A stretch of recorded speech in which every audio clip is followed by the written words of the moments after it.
Ayan mga katongs, makakakain na nga po kami ng almusal. At balik na kami sa trabaho dito sa Siling Panigang. Tayo muna at papatabaan ko ito mamaya. Papatabaan namin.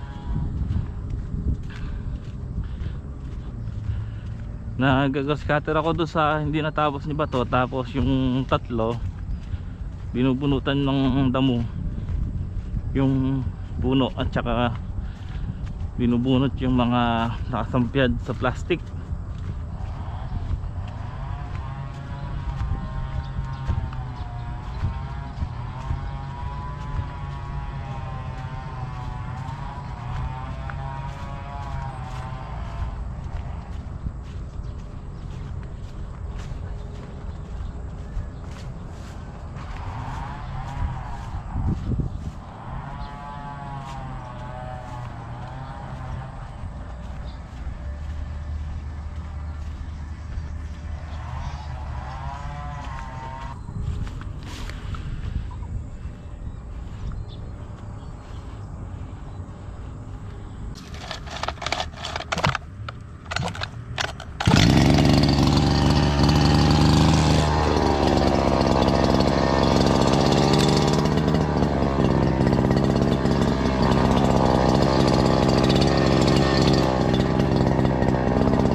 Okay po mga katong, sa tayan.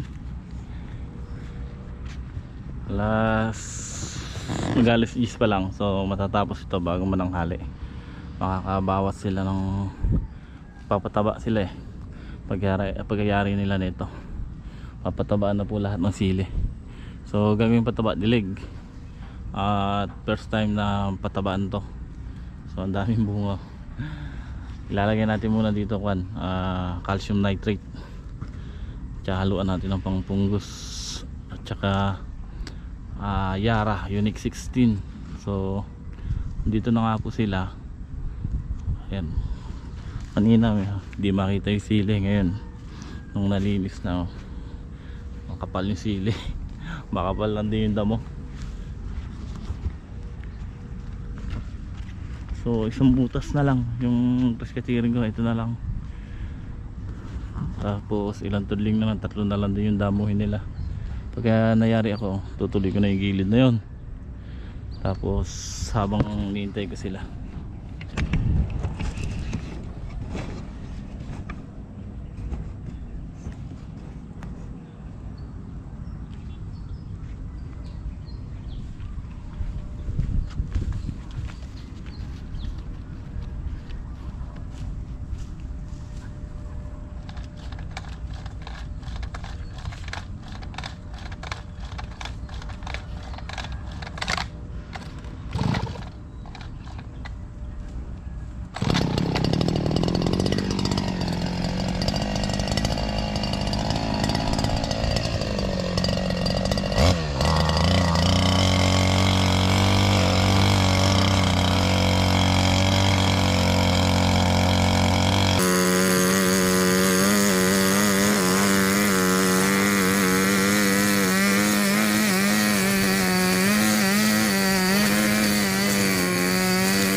na nga po mga katongs, natapos ko ng grass cutting to.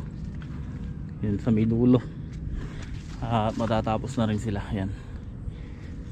So magpapataba naman sila pagkayari nila. At ako, ayan, nag-grass cutter ko na rin po ito.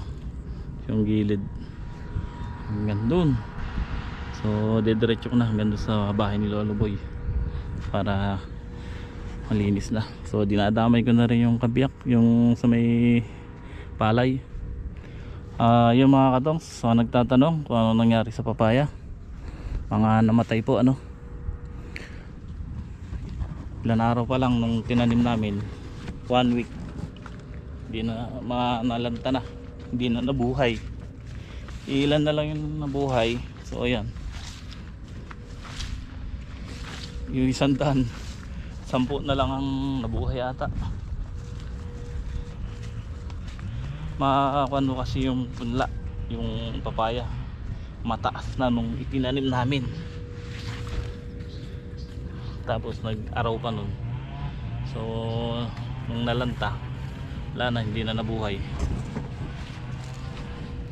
Kaya lang, sabi nga nung katabi namin dito, kung nabuhay din yan, eh hindi rin gaganda tulad ng ilan mga hindi na matay. Kasi nung nag-uulan, na tubig, mababa kasi pala yung pinagtanunan natin. Kasi nga may palay na katabi. Pagka nagpatubig yung katabing bukid, matutulog yung tubig, makuwanan, laging matutubig yung papaya. Eh yun ang ayaw na ayaw ng papaya. Kaya yun, namatay. So sabi nga ni boss, dapat pala doon namin tinanim sa mataas.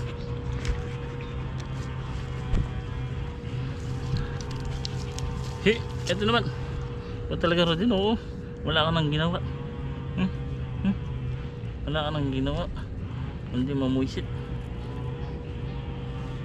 Ay si Rodin mga katongs, yung aking alagang asong makulit. Kambing! Kambing! Kambing! Buli mo! Hanapin yan. Asan yung kambing? Hanapin mo yung kambing, bilis. Asan? Ayun! Tinitignan na. Asan yung kambing?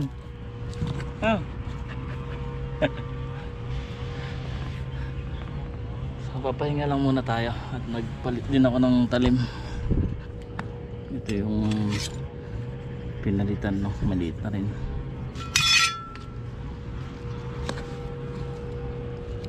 Bago kasi yun, ituturo ko muna sa kanila yung gagamitin na pataba at saka yung timpla. So silang tatlo lang magpapataba ron. Ako mag-grass cutter. Okay po mga katong, sa tayo nagtimpla na po kami ng pataba dito. Bali sinukat lang namin yung yung 16 liters na timba. Nagtakal po siya dito ng 13 na timba. So syempre 1,000 timpla natin dun, isang timba. So 13 na ligo ang takal ng pataba. Ang gamit natin Yara Unique 16, and hinaluan ko po ng ng calcium nitrate. So ididilig po yan sa puno at pagkakain. So tanghali na nga po, kakain muna kami.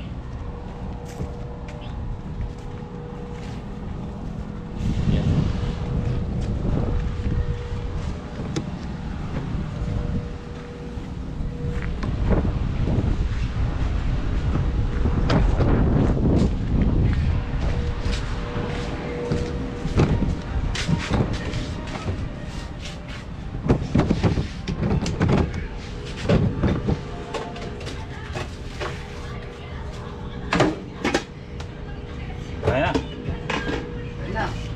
Natuyo. Yung ulam namin, paksiw na bangus.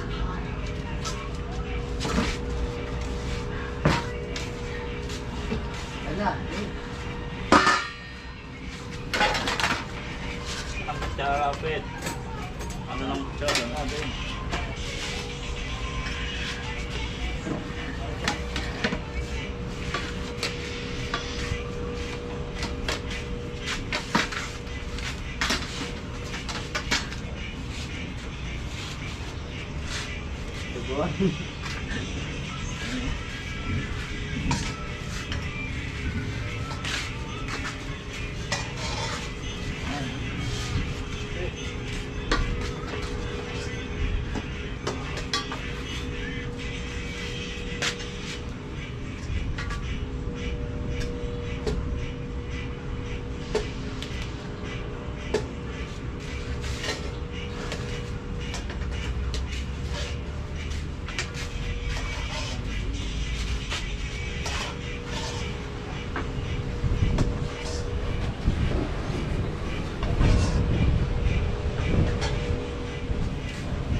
Simula na nga po magpataba sila.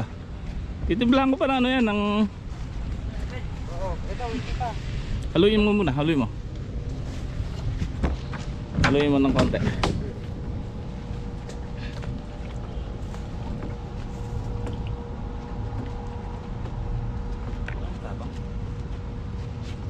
Ha? Hindi naman. Hindi lang ata. Ay na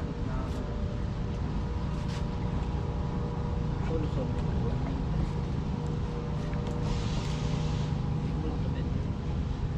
Ito ba yan?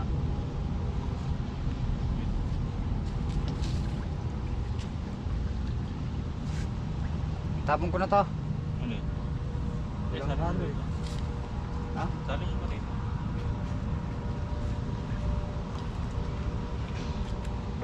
Malalaki naman mabigas naman na ito yan. Na.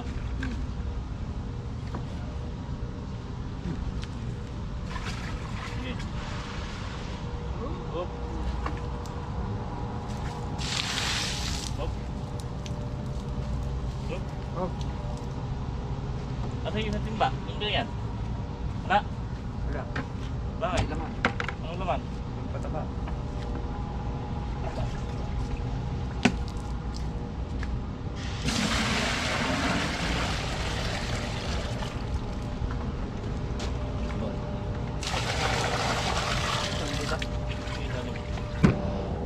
Ayan pa mga katong, nagsisimula na nga po sila mag abono. Nag-aabono sila, dilig sa puno.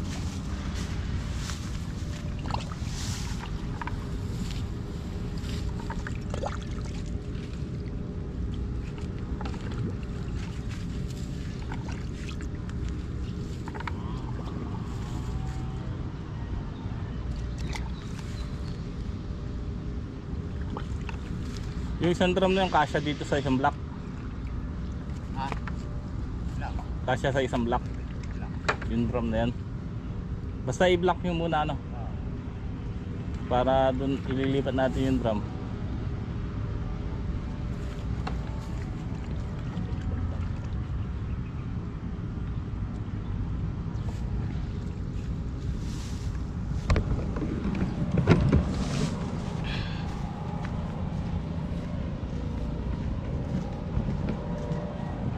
Ako, mag-grass cutter ako. Grass cutter muna yung mga paligid dito. So ayan nga po mga katongs, hindi na ako nakapag-vlog pero hindi nila natapos tong patabahan. Konti na lang doon sa dulo. Sabi ko gabi na rin, bukas na lang itutuloy naman nila doon sa talong. Dilig din ang gagawin natin sa talong. Tulad niya kanina nakapondo pero hindi naman tumuloy. So mas mabuti na magdilig muna tayo ng pataba. kung kaya naman ano. So yan, tatlo nga lang sila kanina nagpapatawa dahil ako nag-grass cutter dito sa Siling Taiwan. Yung siling panigang natin, ayan na nga po. Hey, ito naman si Ruden. Ayan, may mga bunga na. Ay sus, dito nga. Ayan o. Ayan po. Ayan po ang bunga. Ayan o. Pailan-ilan. Pero dito sa mga sanga, nagtutuloy na rin. Isang linggo parain na rin nakalawit yan, tulad ng sinabi ko sa talong. Ngayon after 1 week, wala pa isang linggo, yan, marami na nakalawit. So ayan, dito man alang nabuhay na papaya kundi isa. Ito lang yung nabuhay. Tapos dun sa dulo,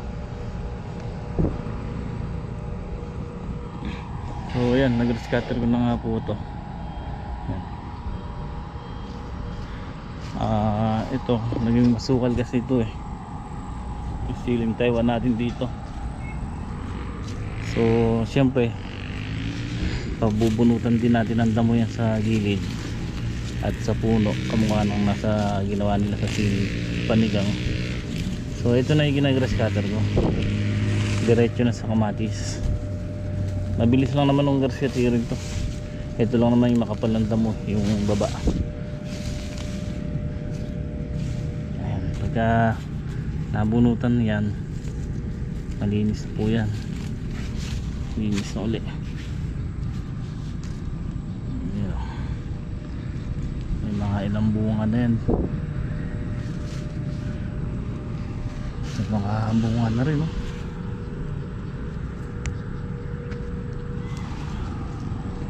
Sabi ko pagka bubunutan nila to, itong puno kasi sabi ko puputulin nila ng kutsilyo huwag bunutin para hindi magalaw yung ugat.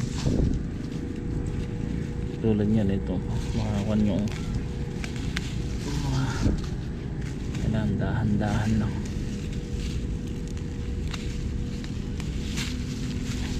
Tapos tatambakan nila yung puno.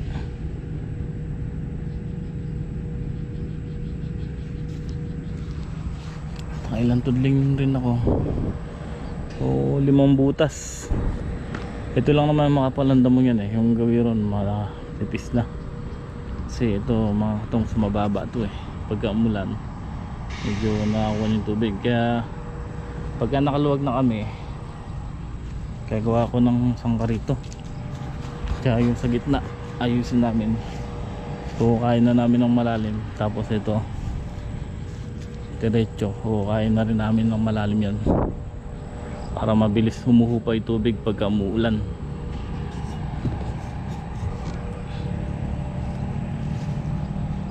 May kinukuha, sabi may baka sakali may 2 tao tayong gumawa dito. Kaya natin yun kasi malalaki na yung kawaya, yung bukawi na binili namin. Sabi ko sila na magtulos. Yung isa magbibiyak, yung isa magtutulos muna. Kumbaga i-ready lang, tutulisan lang yun eh, at saka itutusok muna. Ngayon pagkayari ng biyakin lahat, tsaka nila pupukpukin kasi ganyan lang ang kataas yun eh. So ipupukpukin lang nila ng konti, siguro hanggang bewang lang ang ititira nila. Yun ang paggagawa ko bukas kung pupunta sila. Kasi yung ayan, tulad ko, ako pa doon ako pag-grass cutter kasi didiretso ko to sa kamatis. Siguro mga 2 araw ako mag-grass cutter dito. Yung 3 itutuloy nila yung talong bukas patabaan at saka yung kamatis. Sa makalawa magbabalag na silang diretso doon sa kamatis. Kailangan mayari itong balagin lahat nito bago magsimulang mamitas.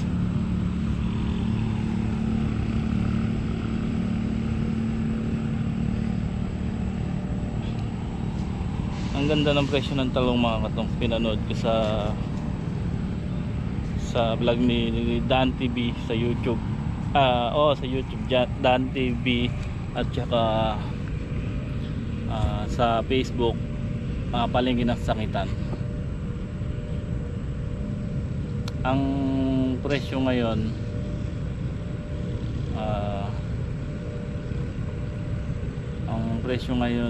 kanina doon, yung talong pag maganda 90 hanggang 100 ang kuha nila doon, ang bigay nila doon. Yung siling panigang ganun din, 90 hanggang 100. Yung kamatis bumaba, yung Taiwan tumataas.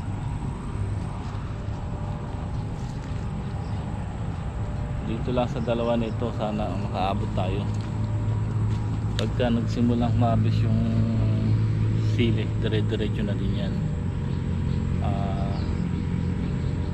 Sana makaabot tayo sa ganung presyo para sakali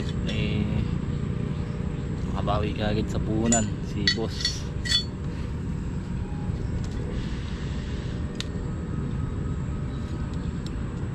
Medyo kung tutusin mga katongs,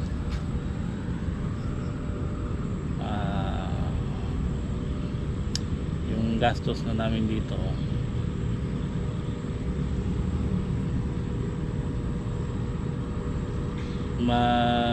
maliit lang kung namamahal lang kami sa sa mga balag, sa tulos, sa nylon. Yan ang nagastos din sa plastic yan. Pero sa simula lang naman yon. Pagka nabawi na natin at kumita ng konti, sa pangalawang tanim tayo babawi. So ganun lang. Ngayon kung talagang maganda na jackpot sa bunga at sa presyo, doon tayo kikita ng malaki. At sana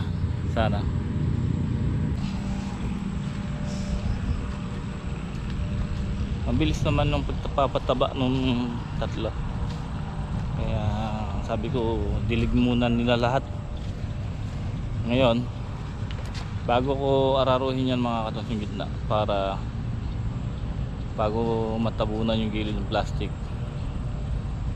Sabi ko papabaunan ko ng triple 14.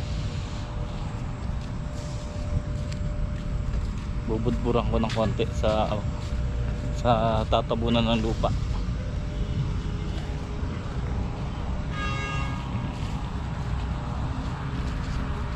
Yan, anong oras na? Umuwi na rin yung arawan. So yung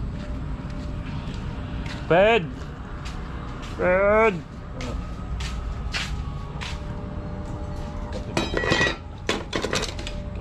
tinigla si Fed.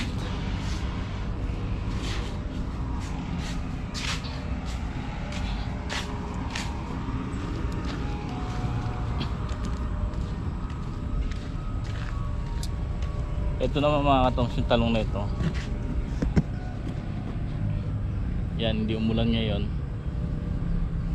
Bukas pag di umulan, sisingit ko yung sprayan ng pandamo ito. Sisingit ko yung sprayan ng Interline. Yan. So pwede na yan. Ngayon gugupit kami ng lona para mabilis ako mag-spray na wala na akong iniiwasan.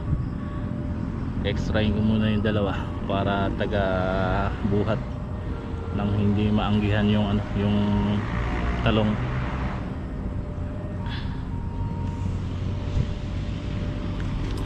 Yung gawi dito mahina kasi laging babad sa tubig eh. Pero yung gawi ron mahabol dito sa kabila.